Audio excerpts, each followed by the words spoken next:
आके आमद नो फलक में राज़े हो अंबिया हो औलिया हो ताजे हो अलैकुम सलाम या हबीबल्लाह जिक्र करे ला इलाहा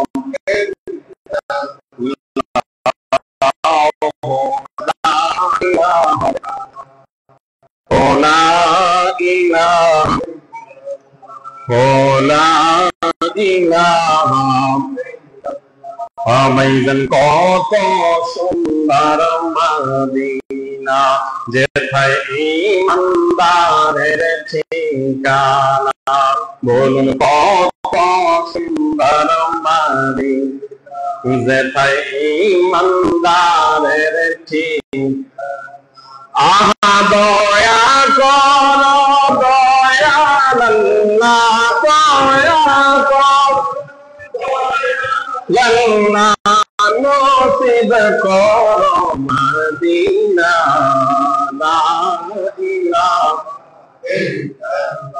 ओ ला इलाहा ओ ला इलाहा ओ ला इलाहा ओ ला इलाहा La ilaha illallah la ilaha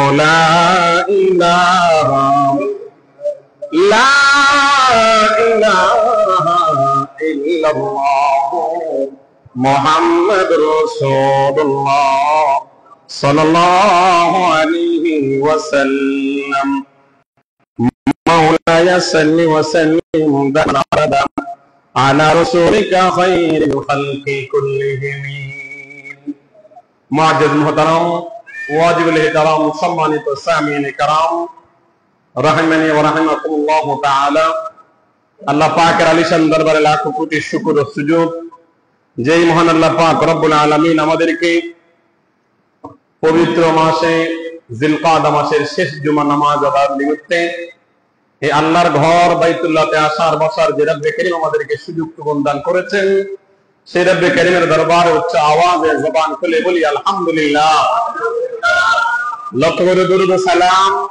ওই নবী পাকের কদম মোবারকে যিনি হায়াতুন নবী জিন্দা নবী নূর নবী শফিউল মুজনবী রাহমাতুল লিল আলামিন রাহাতুল আশিকিন মুরাদুল মুস্তাকিন শামসুল আরিফিন সিরাজুস সালিকিন مصباح المقربين محمد بالفقراء والغرباء والمساكين سيد الانبياء امام المرسلين رضي الله صلى الله عليه وسلم قد مبارك বেহসালাম আল্লাহ পাক কবুল করুক সকলে বলুন আমিন আর একটু মুহাব্বতের আওয়াজে বলুন আমিন মাগফিরাত কামনা করছি অদ্যবধি আমাদের থেকে যারা বিদায় নিয়ে আলো আমার সত্যতা কবর বসে আছেন কারো মা কারো বাবা বিশেষ করে মসজিদ আওতাদিন যত আরাকারের এই মসজিদের শুরু থেকে পর্যন্ত যে আজকে আমাদের থেকে বিদায়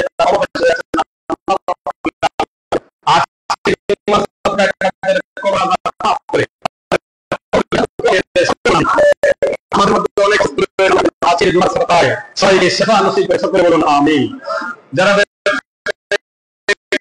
আল্লাহ রাব্বুল আলামিন যেন আজকের বক্তব্যের মধ্যে উন্নত নসিব করে জোরে জোরে বলুন আমিন মুআজ্জিজ হাজিরিন সময় সংক্ষিপ্ত আপনাদের উদাত্ত আহ্বান জানাবো যেহেতু মসজিদের আমরা মুসল্লি জুমার দিন আসি একটু তাড়াতাড়ি আসলে আমার উপকার হবে এবং ভালো হবে যেহেতু আলোচনা দীর্ঘ হয় তবে সময়টা নির্ধারিত যেহেতু বাজার কেন্দ্রিক মসজিদ অতএব সবার ব্যস্ততা থাকে বেশি এই জন্য সময়ের দিকে লক্ষ্য করে সময়টা নির্ধারণ করে ইনশাআল্লাহ আজিজ আপনারা যথাসময়ে মসজিদে আসার জন্য যদি আপনারা অনুপ্রেরিত হন ইনশাআল্লাহ আজিজ আলোচনাটা আপনারা শুরু থেকে শুনতে পারবেন আমি আপনাদেরকে উদাত্ত আহ্বান জানাবো আগামী জুমা থেকে আপনারা আযানের সাথে সাথে ইনশাআল্লাহ চলে আসবেন ইনশাআল্লাহ আজিজ আযানের পর থেকে ইনশাআল্লাহ আমরা ক্বাবলাল জুমা আদায় করে ইনশাআল্লাহ আলোচনা শুনবো আলোচনা ইনশাআল্লাহ বুঝে আমরা আমল করার জন্য সকল বলুন আমিন। একটা পরে আসেন, আমি উদাত্ত আহ্বান জানাবো এখন থেকে আর একটা বিশের পরে আর জানা হয়তো 25 ফুটে যায় ইনশাআল্লাহ। সময়ের দিকে লক্ষ্য করে আপনাদের সময়ের মূল্যায়ন দিয়ে ইনশাআল্লাহ আলোচনা করব। যথা সময় ইনশাআল্লাহ আমরা নামাজ পড়ার চেষ্টা করব। ওমা তৌফিক ইল্লা বিল্লাহ, সকলে বলুন আমিন। মুআজ্জিজ হাজিরিন, এই জুমাটা হলো জিলকাদা মাসের শেষ জুমা। গত জুমাতে আমরা আলোচনা করেছিলাম কাবা শরীফের ইতিহাস, গুরুত্ব এবং তাৎপর্য নিয়ে। যেহেতু এই মাসটা আমার আল্লাহ রাব্বুল আলামিন তিনি এই মাসটাকে হজের মাস বলেছেন, এই জন্য অনেকে আছেন হজে যাবেন। আজকে যেহেতু জুমাটা, আজকের খুতবার আলোচনা হলো হজের তাৎপর্য, ফজিলত এবং মদিনাতুল মুনাওয়ারা জিয়ারতের ফজিলত। জোরে বলুন সুবহানাল্লাহ। এই নিরিখে ইনশাআল্লাহ আজিজ কোরআন ও হাদিস অনুযায়ী, ইজমা কিয়াসের মাধ্যমে কোরআন হাদিস অনুযায়ী আলোচনা করার চেষ্টা করব। আল্লাহ রাব্বুল আলামিন যেন আমাকে আলোচনা করে আগে নিজেকে আমল করার এবং আপনাদেরকে আমল করার তৌফিক দান করে, সকলে বলুন আমিন। মুআজ্জিজ হাজিরিন, হজ এমন একটি গুরুত্বপূর্ণ ইবাদত। হজ শব্দের অর্থ দৃঢ় করা, আর হজের পারিবারিক অর্থ হচ্ছে নির্দিষ্ট সময়ে, নির্দিষ্ট মাসে, নির্দিষ্ট কিছু শর্তাবলী পালন করে আল্লাহর ঘর জিয়ারত তথা বাইতুল্লাহ জিয়ারত করাকেই হজ বলে। বুঝলেন সুবহানাল্লাহ। এই ব্যাপারে আমার আল্লাহ কোরআনুল কারীমে সূরা আলে ইমরানের 97 নম্বর আয়াতে বলেন, বিসমিল্লাহির রহমানির রহিম, ওয়ালিল্লাহি আলান নাসি হিজ্জুল বাইতি মান ইসতাতা ইলাইহি সাবিলা। এ হাজিরিন, গভীর মনোযোগ, আমার আল্লাহ কোরআনুল কারীমে বলেন, নিশ্চয় আমি আল্লাহর ঘর নির্দিষ্ট সময়ের জন্য যারা সামর্থ্যবান, আমি আল্লাহ রাব্বুল আলামিন তাদের উপরে হজ করা ফরজ করে দিয়েছি। যেরকম সুবহানাল্লাহ। এই হাজিরে আমরা সবাই জানি ইসলামের স্তম্ভ হলো 5টি। কয়টি? গত জুমাতে আলোচনা হয়েছে বুখারী শরীফের 8 নম্বর হাদিস, মুসলিম শরীফের 16 নম্বর হাদিস। আমার নবী বলেন, বুনিয়াল ইসলামু আলা খামসিন, শাহাদাতি আল্লা ইলাহা ইল্লাল্লাহ ওয়া আন্না মুহাম্মাদুর রাসূলুল্লাহ ওয়া ইকামিস সালাত ওয়া ইতাইজ যাকাত ওয়া সাওম ওয়া হজ্জ ওয়াল হজ। যেরকম আল্লাহু আকবার। এ হাজিরিন, গভীর মনোযোগ, ইসলামের স্তম্ভ হলো 5টি: কালেমা, নামাজ, রোজা, হজ, যাকাত। আছে না নাই? এখন হজ 4 নম্বর কোটি। কয় নম্বর? তার আগে বুঝতে হবে ইবাদত হলো 4 প্রকার। কয় প্রকার? এটা জোরে বল। আমার সাথে কথা বলতে হবে 50-50। আমি 50, আপনারা 50। এটা বুঝতে হবে, কথাগুলো আপনারা মনোযোগ দিয়ে শুনতে হবে। সালাতুল ইয়াম, সালামুল ইয়াম, আকে আমদ নফলক মে রাজউ, আম্বিয়া ওয়া আউলিয়া মুহতাজউ। সালাতুল সালামুল ইয়াম। ইবাদত 4 প্রকার: ইবাদতে বদনি, ইবাদতে মালি, ইবাদতে কলবি, ইবাদতে মুশতারিকি। যেরকম সুবহানাল্লাহ। কয় প্রকার বললাম? 4 প্রকার। এই ইবাদত 4 প্রকার। একটা হলো দেহের ইবাদত, আরেকটা হলো আর্থিক ইবাদত, আরেকটা হলো কলবের ইবাদত, আরেকটা হলো আর্থিক এবং দেহ মিলিয়ে 2টা সমন্বয় ইবাদত। যেরকম সুবহানাল্লাহ। তাহলে কয় প্রকার হলো? এবার মিলিয়ে দেখেন। নামাজ, এটা দেহের সাথে সম্পৃক্ত। কিসের সম্পৃক্ত? দেহের প্রত্যেকটা অঙ্গ প্রত্যঙ্গ। আমি নামাজে দাঁড়ালে সর্বপ্রথম আমার প্রত্যেকটা অঙ্গ প্রত্যঙ্গ রুকু, সিজদা ও সুজুদের মধ্যে লাগে। কথা বলেন ঠিক না? এটা হলো ইবাদতে বদনি, অর্থাৎ জিসিমের ইবাদত, আপনার শরীরের ইবাদত। ইবাদতে মালি হোক, আমি হজ করি, যাকাত দিই, এই যাকাত ইবাদতে মালি, কিন্তু মানে সম্পদ যার কাছে পরিমাণ আছে তার জন্য হজ, তার জন্য যাকাত দেওয়া কি ওয়াজিব, যাকাত দেওয়া কি ফরজ। ফরজ। এখন আসেন হজ করা ফরজ কার উপরে? যার দেহ এবং উভয়টা আছে তার জন্য হজ। আর বদনি তথা এটা হলো রোজা, এটা শুধু ফরজের সাথে সম্পৃক্ত। অর্থাৎ এখানে অনেকে আজকে জুম্মার দিন নামাজ রোজা রেখেছেন, কিন্তু অনেকেই জানেন না। তার কারণ এটা হলো ফরজের সাথে সম্পৃক্ত। আর নামাজ, এই যে এখানে যারা আসছেন অনেকে নামাজের নিয়ে ভাবতেছেন, অনেকে রুকু করতেছেন, সিজদা করতেছেন, এবং এটা হলো দেহের সাথে সম্পৃক্ত। তাহলে ইবাদত কয় প্রকার? জোরে কম। ইবাদতে বাদনী, ইবাদতে জিসমি, ইবাদতে মুশতারিকি। এবং ইবাদতে মুশতারিকি কাকে বলা হয়? যেটা দেহ এবং মালের সমন্বয়ে যে ইবাদত, এটা হলো হজ। জোরে কম সুবহানাল্লাহ। আবার এটা দুই শ্রেণীর জন্য। কয় শ্রেণী? জোরে কয় না। কয় শ্রেণীর জন্য? গরিবের জন্য হজ এবং যাকাত ফরজ নয়। গরিবের জন্য হজ এবং যাকাত ফরজ নয়, কিন্তু গরিব ধনী সবার জন্য নামাজ পড়া ফরজ, রোজা রাখা ফরজ, ঈমান আনা ফরজ। কথা বলেন ঠিক কিনা? এখন যারা টাকাওয়ালা তাদের উপরে হজ যেমন ফরজ, যাকাত এমন ফরজ। এবং আসেন, হজ কাদের উপরে ফরজ হবে? হজ কাদের উপরে ফরজ? যার কাছে এই বাইতুল্লাহ তাওয়াফ করার মতো আসা যাওয়ার খরচ বাবদ, ওখানে থাকবেন যতদিন ততদিনের টাকা, এবং বাড়িতে যাদেরকে রেখে যাবেন তাদেরকে সমপরিমাণ ওই তাদের খোরাক দিয়ে, যার কাছে এই সমপরিমাণ টাকা থাকবে, জীবনে একবার তার উপরে হজ করা ফরজ। তার উপর হজ করা কি ফরজ? আমি একটা এক্সাম দেই। এখন সময়ে আমার বড় করতে টাকা লাগে প্রায় 6,75,000, কম বেশ হতে পারে। এখন আসেন, এই 6 লক্ষ টাকা আপনার যাতায়াত খরচ, ওখানে থাকবেন, ওখানে টাকা নাই, লাগবে না? কথা কয় না, লাগতো না? বাড়িতে লাগবে নি? তাহলে যার কাছে সর্বমোট এখন বর্তমানে 10 লক্ষ টাকার মালিক, কয় লক্ষ? 10 লক্ষ টাকার আশেপাশে যে ব্যক্তির মালিক হবেন, তার জন্য একবার জীবনে হজ করা খরচ। হজ করা কি? যাদের কাছে আছে ইনশাআল্লাহ হজ করে নেবেন। আল্লাহ রাব্বুল আলামিন হজ করার তৌফিক দান করুক, আমিন বলেন। হজের ফরজ হলো 3টি। হজের ফরজ কয়টি? 3টি।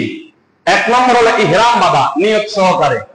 2 নম্বরে আরাফাতের ময়দানে অবস্থান করা। 3 নম্বরে তাওয়াফ করা। সুবহানাল্লাহ বলেন। তাহলে কয়টা হলো? 3টা। এখন হজের ব্যাপারে আলোচনা, দীর্ঘ আলোচনা আছে। এই হজ কখন থেকে ফরজ হয়েছে?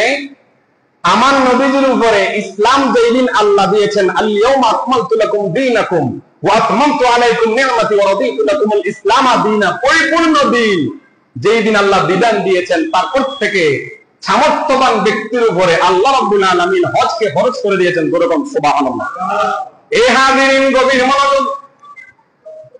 হযরত ইব্রাহিম আলাইহিস সালাতু ওয়াস সালাম আমার আল্লাহর হুকুমে যখন কাবা নির্মাণ করলেন, কাবা নির্মাণ যখন শেষ হয়ে গেল, আমার আল্লাহ বলেন, ইব্রাহিম আলাইহিস সালাম তুমি আল্লাহর হুকুমে এলান করে দাও। হযরত ইব্রাহিম আলাইহিস সালাম আল্লাহর হুকুমে এলান করলেন।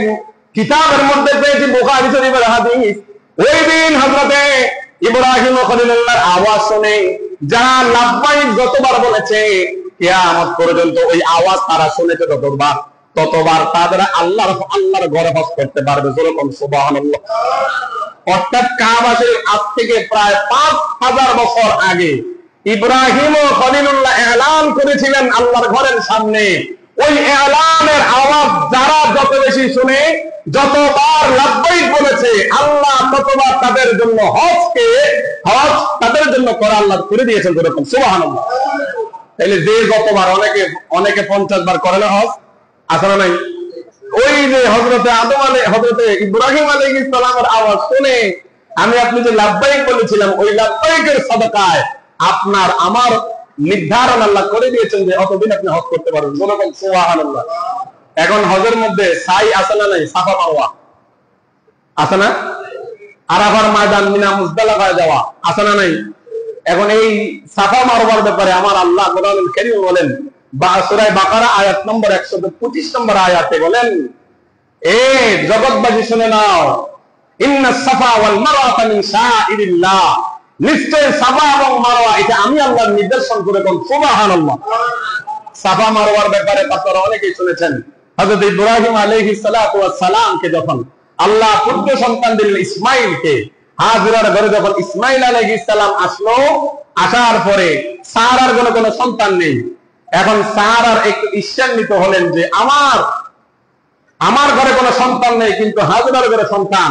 তিনি এটাকে দেখতে পারলেন না। আল্লাহ তৎক্ষণাৎ আয়াতে কারিমা নাযিল করলেন, হে ইব্রাহিম খলিলুল্লাহ, তুমি তোমার সন্তান এবং তোমার বিবিকে নিয়ে তুমি বনবাসে দিয়ে আসো।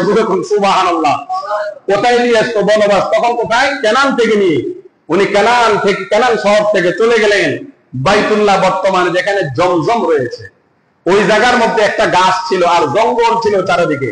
তখন হযরতে হাজরা আলাইহিস সালাতু ওয়াস সালাম এবং শিশু ইসমাঈলকে যখন ওখানে রাখলেন, তখন পিছন দিয়ে হযরতে হাজরা বলেন, ওগো প্রাণের স্বামী, আপনি আমাদেরকে কোথায় রেখে যাচ্ছেন? এই মরুভূমিতে আমরা কিভাবে থাকবো? মাত্র কয়েক টুকরা রুটি এবং এক বালতি অর্থাৎ এক মগ পানি ছাড়া ওনাদের আর কিছু নেই। হযরত ইব্রাহিম আলাইহিস সালাম কিছু বললেন না। শেষ হযরতে হাজরা বলেন, এটা কি আপনার ফয়সালা না আমি আমার আল্লাহর ফয়সালা? হযরতে ইব্রাহিম খলিলুল্লাহ বলতেছেন এটা আল্লাহর ফয়সালা। হযরতে হাজরা বলেন, যদি আল্লাহর ফয়সালা হয়ে থাকে আমার আর কোনো কথা নেই। যেই আল্লাহ আমাকে এখানে থাকতে বলেছেন ওই আল্লাহ আমার জানের হেফাজত করবেন। যেরকম সুবহানাল্লাহ। এ হাজিরিন নবীর মনোযোগ, কয়েকদিনের রুটি এবং এক মগসব পানি যতদিন ছিল ততদিন হাজরা আলাইহিস সালাম হযরত ইসমাঈল আলাইহিস সালামকে বুকের দুধ পান করালেন। কিতাবের মধ্যে পেয়েছি বুখারী শরীফ 874 নম্বর এবং 75 নম্বর হাদিস।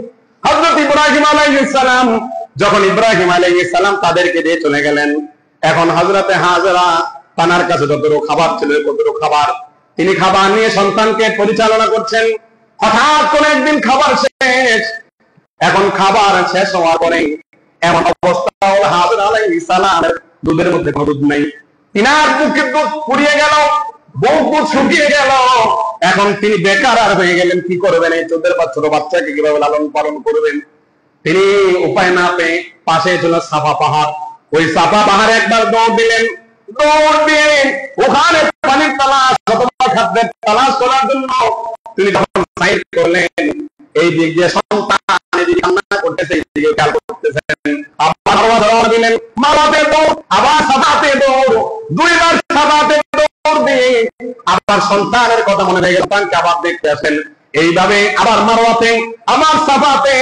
কিতাবের মধ্যে এসেছে যখন 7 বার তিনি সাইর করলেন, তারপরে হঠাৎ বিকট একটা আওয়াজ আসলো। হযরতে সারা রাদিয়াল্লাহু তাআলা আনহা তিনি ভয় পেয়ে গেলেন। মনে হয় যেন আমার সন্তানকে কেউ খেয়ে ফেলবে অথবা কোনো হিংস্র প্রাণী হয়তো মাতাবা দিয়েছেন। হযরতে হাজরা আলাইহিস সালাম দৌড় দিলেন সন্তানের কাছে। দৌড় দিয়ে দেখলেন হযরতে ইব্রাহিমের সন্তান ইসমাঈল আলাইহিস সালাম, তার পায়ের যে গোড়া আছে, ছোট বাচ্চারা দেখবেন যখন শোয়ানো হয় তখন পাটাকে দুলতে থাকে। কথা বলুন ঠিক কিনা?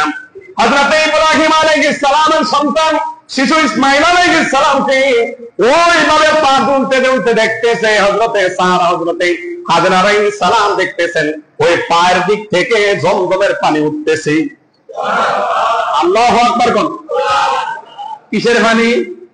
জমজম। তখন বলেন পানি উঠতেছে। তখন হযরতে হাজরা বলতে, ইয়া জমজম। এই জমজম শব্দের অর্থ স্থির হও, থেমে যাও, এটার আওয়াজ। যেরকম সুবহানাল্লাহ।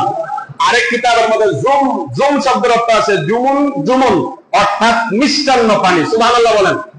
হযরতে হাজরা আলাইহিস সালামের অন্তরটা শীতল হলো। উনি সুন্দর করে ওই কূপটাকে বাদ দিলেন। বান দিয়ে তিনি ওখান থেকে দেখলেন যে পরিষ্কার পরিচ্ছন্ন পানি উঠতেছেন। ওই পানিটা কেমন জানেন? অন্যান্য পানির মতো নয়। ওই পানিটা এমন পানি যেটা খিদাও নিবারণ হয়, তৃষ্ণাও মিট হয়। কোনরকম সুবহানাল্লাহ। পৃথিবীর মধ্যে জমজম পানির মতো আর কোন ফজিলতপূর্ণ বরকতপূর্ণ পানি আর নাই। আমার নবীজি বলেছেন এই জমজম পানি হলো শিফা।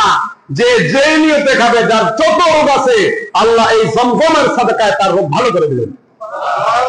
তাহলে এই জমজম যারা খাইয়েছেন তারা বুঝেছেন তৃষ্ণাও নিবারণ হয়, ক্ষুধাও নিবারণ হয়। সুবহানাল্লাহ বলবেন না? আমি 2023 সালে গিয়েছিলাম, শুধু হারাম শরীফের মধ্যে যতক্ষণ ছিলাম পানি এটাই পান করেছি, মনে হয় যেন যতটুকু যায় শান্তি আর শান্তি। সুবহানাল্লাহ বলবেন না? এই হাজিরিন গভীর মনোযোগ। হযরতে হাজরা সাল্লাম যদি ওই দিন কম জমজমকে বান না দিতেন তাহলে কিতাবের মধ্যে লেখা আছে